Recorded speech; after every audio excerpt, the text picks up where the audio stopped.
Welcome to healthy food kitchen. இன்றைக்கி நம்ம வாழைப்பூ கூட்டு செஞ்சுருக்கோம். அரைச்சி வச்சு செஞ்சுருக்கோம். ரொம்ப டேஸ்ட்டாக ரொம்ப நல்லாயிருக்கும். இது இட்லி தோசைக்கும் நல்லாயிருக்கும், சப்பாத்திக்கும் நல்லாயிருக்கும், சாதத்தில் போட்டு பிசைஞ்சு சாப்பிடவும் நல்லாயிருக்கும். அந்தளவுக்கு டேஸ்ட்டாக இருக்கும். இப்போ எப்படி செய்யுதுன்னு பார்க்கலாம். தண்ணியில் மோர் கலந்து வச்சுருக்கேன். அப்போ தான் வாழைப்பூ கருக்காமல் இருக்கும். வாழைப்பூவை மோர் கலந்து தண்ணியில் போடும்போது கருக்காது. ஒன்று. ரெண்டாவது, அந்த துவர்ப்பு தன்மை குறையும். அதிகமான துவர்ப்பு தன்மை சில பேருக்கு வயிறு உப்புசத்தை உண்டு பண்ணும்.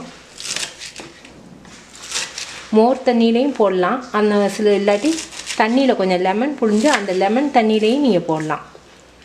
அதுவும் இல்லைன்னா அரிசி கலந்த தண்ணி இருக்கு இல்லையா, அதுலேயும் நீங்கள் இந்த பூவை போட்டு வச்சிங்கன்னா கருக்காது.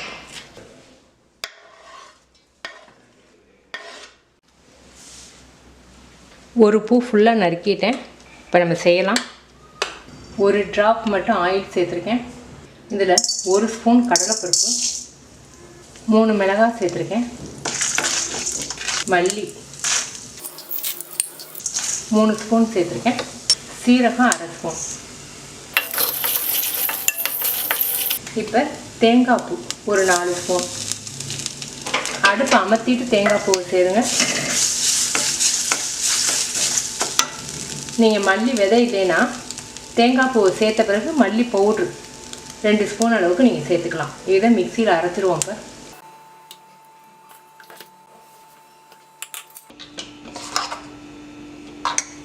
ஒரு ஸ்பூன் மட்டும் ஆயில் சேர்த்துருக்கேன்.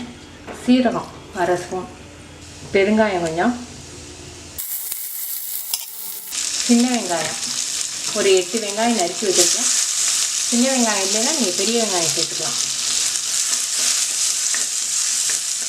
இப்போ நம்ம மோர் தண்ணியில் போட்டு வச்சுருக்க வாழைப்பூவை இறுக்கமாக புழிஞ்சு விட்டு போடுங்க.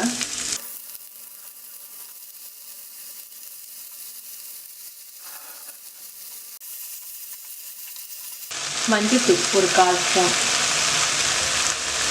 தேவையான அளவுக்கு உப்பு, தக்காளி பழம் 1 பழம். இந்த ஒரு 3 நிமிஷம் மூடி வைக்கும்.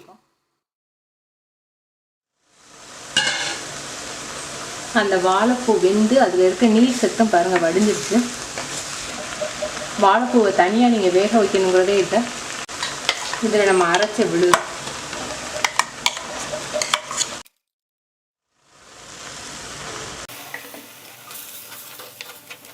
இதில் வேக வச்சு துவரம்பருப்பு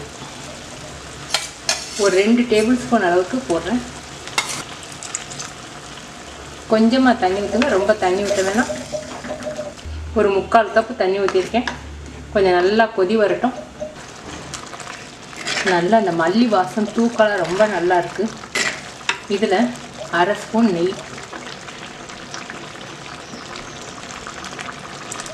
இப்போ அடுப்பு அமர்த்திடுவோம். இது கொஞ்சம் தாளித்து கடுகு கருவேப்பிலை போட்டு தாளித்தோம்னா இன்னும் ரொம்ப டேஸ்ட்டாக ரொம்ப வாசமாக இருக்கும்.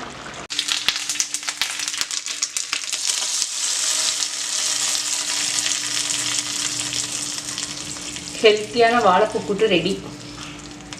நீங்கள் செஞ்சு பார்த்துட்டு உங்கள் கமெண்ட்ஸ் எனக்கு சொல்லுங்கள். தேங்க்யூ.